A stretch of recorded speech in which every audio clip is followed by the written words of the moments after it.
కొయ్యక ముందే అసలు ఈ రాజకీయం అంటే ఏంటో తెలిపిన మహానుభావుడు నందమూరి తారక రామారావు గారు. అంతవరకు చాలామందికి అసలు రాజకీయాల మీద పెద్ద ఆసక్తి లేదు, చాలామందికి అసలు తెలిసేది కాదు. అటువంటిది వాళ్ళందరినీ చైతన్యవంతుల్ని చేసి రాజకీయాల్లో కూడా రియల్ హీరో అనిపించుకున్నారు నందమూరి తారక రామారావు గారు.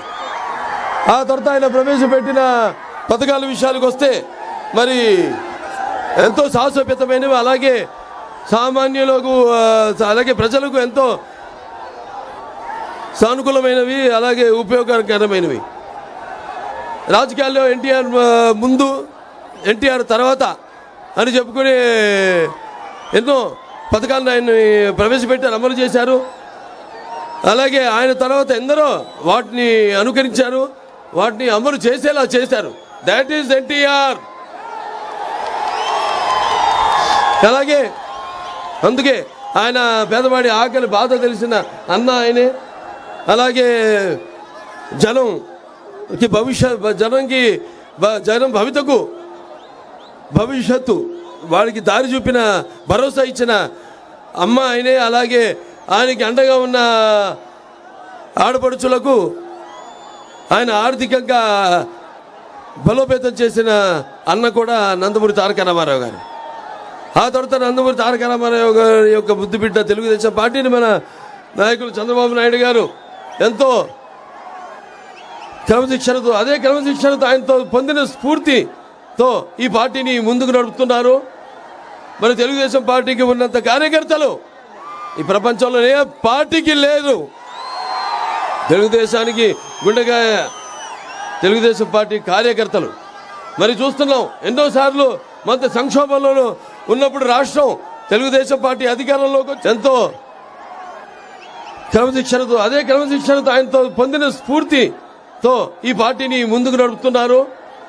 మన తెలుగుదేశం పార్టీకి ఉన్నంత కార్యకర్తలు ఈ ప్రపంచంలో ఏ పార్టీకి లేదు. తెలుగుదేశానికి గుండెకాయ. ఈ పరిస్థితుల్లో ఇది ఒక మామూలు సంక్షోభం కాదు, ఇది ఒక రాక్షస పరిపాలన, ఒక సైకో పరిపాలన. మనం పురాణాల్లో వాటిలో చదివాం ఏదో రాక్షస పరిపాలనలో అని, కానీ వాటి చదివిన దానికంటే కూడా ఇక్కడ మనం ప్రత్యక్షంగా చూస్తున్న దాని ముందు అవి అసలు దిగుతుడుపు అనిపిస్తుంది ఇవాళ ఉన్న ఈ యొక్క రాక్షస పరిపాలన ఇక్కడ. అందుకే నాకు ఒక పద్యం గుర్తు వస్తుంది. అంతేలే పేదల గుండెలు అసురుల నిండిన కొండలు, శ్మశానమున శశికాంతులలో చలిబారిన వెలి రాబండు. అంతేలే పేదల కన్నులు వినమ్రములు వితల వ్రణములు, తుఫానుకు బెడిసిన గోమాత కన్నుల చెమ్మలు. అంతేలే పేదల బ్రతుకులు తిరిపమ్మున పిడిగెడు మెతుకులు తెలివారని, దీర్ఘ ఆర్తిలో తల పగిలేడి తలపుల గతుకులు అని. ఇవాళ మనం గతుకులు చూస్తున్నాం ప్రతి ఒక్కళ్ళ జీవితాల్లో. ఎక్కడ అభివృద్ధి లేదు. మన రాష్ట్రం చూస్తున్నాం ఇవాళ. మరి ఆనాడు ఎన్టీ రామారావు గారు, చంద్రబాబు నాయుడు గారు తర్వాత మన ఉనికిని కాపాడారు, మన ఉనికిని చాటారు ప్రపంచానికి. అటువంటిది ఈనాడు చూస్తున్నాం ఎంత దుర్భర పరిస్థితిలో మన రాష్ట్రం ఉందో. ఈనాడు చూస్తున్నాం మనం. మరి ఈ యొక్క ఏదైతే ఒక అసమర్థ పాలన, చెత్త ప్రభుత్వం, అలాగే ఒక రాజధాని లేని రాజ్యం, బాధుడు ఇదేం కర్మ. వైసీపీ ప్రభుత్వం వచ్చాక 4 రోజుల్లో సంవత్సరంలో పోలవరాన్ని పూర్తి చేస్తాను ప్రగల్భాలు వెలిగి 4 ఏళ్ళు అవుతున్నా కూడా ఇప్పటి వరకు దాన్ని పూర్తి చేయలేని చేతగాని ప్రభుత్వం ఉండడం మన రాష్ట్రానికి పట్టిన ఒక మన దురదృష్టం, కర్మ. అలాగే మన ఇప్పటిదాకా ఈ యొక్క 5 సంవత్సరాల్లో సుమారుగా ఒక 13 లక్షల కోట్ల రూపాయలు అప్పు చేశారు. అభివృద్ధి లేదు. అసలు ప్రభుత్వ ఉద్యోగాలు కూడా జీతాలు ఇవ్వలేని పరిస్థితి. ఆ తర్వాత మళ్ళీ మనం చూస్తున్నాం అప్పులు పుడితే కానీ ప్రభుత్వ ఉద్యోగులకి జీతాలు ఇవ్వలేని పరిస్థితి. అలాగే ఈ యొక్క 2 లక్షల మంది తాతలు వాళ్ళ యొక్క పెన్షన్ని రద్దు చేయడం జరిగింది. అలాగే వాళ్ళు చూస్తే మనం మాత్రం ఈ గంజాయి పెంచడంలో ఈ డ్రగ్ మాఫియాలో మనం మాత్రం దేశంలో మొదటి స్థానంలో ఉన్నాం. అలాగే ఈ ఇంటి పన్ను, చెత్త పన్ను వేసి మధ్యతరగతి ప్రజల యొక్క నడ్డి వెనకొడుతుంది ఈ వైసీపీ ప్రభుత్వం. అలాగే ఈ యొక్క వైసీపీ నాయకులు ల్యాండ్ మాఫియా, ఈ యొక్క శాండ్ మాఫియాతో కొన్ని వేల కోట్ల ప్రజాధనాన్ని దోచుకుంటున్నారు.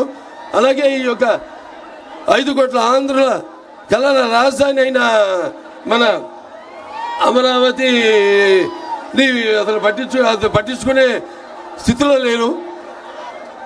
అలాగే ఈ యొక్క ఏదైతే ఈ వైజాగ్ స్టీల్ ప్లాంట్ తీసుకురాలేదు, దాని తర్వాత ప్రత్యేక హోదా లేదు, దాని తర్వాత అతను ఈ కేంద్రం నుంచి నిధులు రాబట్టుకోలేని పరిస్థితుల్లో ఉంది ఈ ప్రభుత్వం. అలాగే ఎవరైతే భూములు ఇచ్చారో రాజధానికి వాళ్ళపై మరి ప్రభుత్వ విధానాలను ప్రశ్నిస్తే అక్రమ కేసులు పెట్టడం, వాళ్ళని భయాందోళనలకు గురి చేయడం ఈ జగన్మోహన్ రెడ్డి ప్రభుత్వానికి అలవాటు అయిపోయింది. అలాగే ఎవరైతే ఈ రాజధానికి భూములు ఇచ్చారో వాళ్ళు ఏదో ఉద్యమం చేస్తే వాళ్ళ మీద కేసులు పెట్టడం, అలాగే వాళ్ళు చట్టపరంగా ముందుకెళ్తే వాళ్ళకి అడ్డంకులు సృష్టించడం, అలాగే వాళ్ళ ఒక పైశాచిక ఆనందాన్ని పొందుతుంది ఈ వైకాపా ప్రభుత్వం. మరి ఈరోజు జగన్మోహన్ రెడ్డి విషయానికి వస్తే అతను బయటే కాదు ఇంట్లో కూడా విషయాల జోలికి వస్తే మరి మనం ఒకసారి గతం మనం గుర్తు చేసుకోవాలి. మన తెలుగుదేశం పార్టీని గుర్తు చేసుకోవాలి. ముందు అసలు ఈ పసుపు రంగు ప్రాశస్తాన్ని మనం గుర్తు తెచ్చుకోవాలి. పసుపు శుభ సంకల్పం, పసుపు ఆనందాల వేడుకకు ఆహ్వాన గీతం, పసుపు ఆరోగ్యానికి గొప్ప ఆయుర్వేద ఔషధం, మన పసుపు సంక్షేమానికి నిర్వచనం, మన పసుపు అభివృద్ధికి నిదర్శనం, మన పసుపు ఆత్మ గౌరవానికి ఎగరేస్తే కేతనం, మన పసుపు ఆత్మాభిమానానికి నిలువెత్తు రూపం, మన పసుపు ఆత్మవిశ్వాసానికి నిజమైన సంతకం. మన ప్రభుత్వం రాయలసీమను రాయలసీమగా చేస్తే ఈ ప్రభుత్వం రాయలసీమను నెత్తుటి గాయాల సీమ చేసింది. మన ప్రభుత్వం పగల సెగలను చల్లార్చి రాయలసీమను శాంతి నికేతంగా మారిస్తే ఈ ప్రభుత్వం కత్తులు మనల మీద నెత్తులను చిందించింది. మన ప్రభుత్వం కాలువల్లో కృష్ణమ్మను ప్రవహింపజేసి పీటలు వారిన రాయలసీమ బీడు భూములను సస్యశామలం చేసింది. ఈ ప్రభుత్వం ముఠాకక్షలను పెంచి పోషిస్తూ కాలువల్లో ఎత్తుటి వరదలు పారించింది. మన ప్రభుత్వం అభివృద్ధికి పెద్దపీట వేసి కియా లాంటి భారీ పరిశ్రమలను, ఐఐటి లాంటి జాతీయ విద్యా సంస్థలను నెలకొల్పితే ఈ ప్రభుత్వం వాటిని అభివృద్ధి చేయకపోగా వాటిని నిర్లక్ష్యంతో నిర్వీర్యం చేసింది. సిద్ధం అన్నాడు జగన్. దేనికి సిద్ధం? బాబాయిని చంపేసి తల్లిని చెల్లిని గెట్టేసి బాబాయిని చంపిన నిందితులను కాపాడుతూ చెల్లికి ద్రోహం చేశావు. వారికి సమాధానం చెప్పడానికి సిద్ధమా? ప్రతి ఏటా జాబ్ క్యాలెండర్ ఇస్తానని నమ్మి బలికి కొత్తవి రాకపోగా ఉన్న పరిశ్రమలను వెళ్ళగొట్టి గంజాయికి బానిసలు చేసిన యువతకు సమాధానం చెప్పడానికి సిద్ధమా? అధికారంలోకి వచ్చిన వారం రోజుల్లో సిపిఎస్ రద్దు చేస్తామని హామీ ఇచ్చిన ఉద్యోగులకు సమాధానం చెప్పడానికి సిద్ధమా? రాష్ట్రానికి రాజధాని లేకుండా 3 రాజధానుల పేరుతో అమరావతి రైతుల త్యాగాన్ని అవహేళన చేసి నువ్వు రైతులకు ప్రజలకు సమాధానం చెప్పడానికి సిద్ధమా? నా ఎస్సీ, నా బీసీ, నా మైనారిటీ అని చెప్పుకు తిరిగే నువ్వు దళితులను చంపి డోర్ డెలివరీ చేసిన వారిని కాపాడుతూ ఒక ఫ్యామిలీ రైలు కింద పడి ఆత్మహత్య చేసుకున్న కుటుంబానికి సమాధానం చెప్పడానికి సిద్ధమా? 10వ తరగతి చదివే అబ్బాయి తన అక్కని వేధిస్తున్నాడని అడిగితే పెట్రోల్ పోసి సజీవ దహనం చేసిన కుటుంబాలకు కన్నీళ్లు తుడవడానికి సిద్ధమా? పోలవరాన్ని గోదావరిలో కలిపేసి నిన్ను నీ ప్రభుత్వాన్ని బ్లాక్ లిస్ట్లో పెట్టిన కాంట్రాక్టర్లకు బిల్లులు ఇవ్వడానికి సిద్ధమా? వ్యవసాయ శాఖను మూసేసి రైతుల అప్పులలో ఆత్మహత్యల్లో దేశంలో ప్రథమ స్థానంలో నిలిపిన నువ్వు రైతులకు న్యాయం చేయడానికి సిద్ధమా? ఆర్టీసీ కరెంటు ఛార్జీలు పెంచి ఇంటి పన్ను, నీటి పన్ను, ఆస్తి పన్ను, ఆఖరికి చెత్త పన్ను పెంచేశావు. ఈ పన్నులు తగ్గించడానికి నువ్వు సిద్ధమా? మాయలు మోసాలకు మళ్ళీ సిద్ధమా? అరాచకాలకు అక్రమాలకు మళ్ళీ సిద్ధమా? రాబోయే 100 ఏళ్ల నాటి ప్రజలకు దొరకకుండా ఇసుక పాత్రలు తవ్వడానికి మళ్ళీ సిద్ధమా? లేకపోతే ఈ చీప్ లిక్కర్తో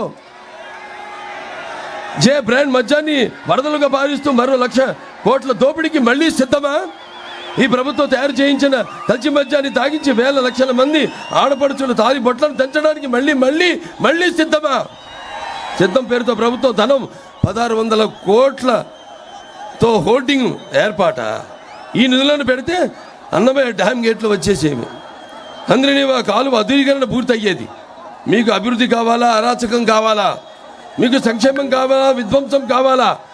మీకు సమర్థ పాలన కావాలా, రాక్షస పాలన కావాలా? మీకు స్వర్ణ యుగం కావాలా, చీకటి రాజ్యం కావాలా? మీకు స్వర్ణ యుగం కావాలా, చీకటి రాజ్యం కావాలా? మీకు కన్స్ట్రక్షన్ కావాలా, డిస్ట్రక్షన్ కావాలా?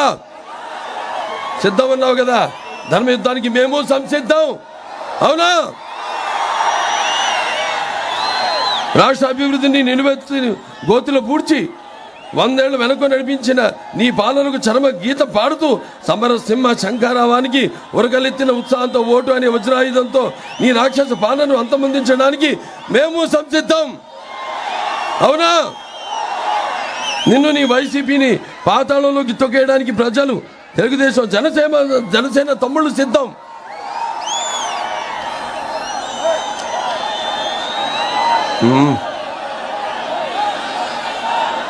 సోదరుడు పవన్ కళ్యాణ్, మనం ఒకటయ్యాము.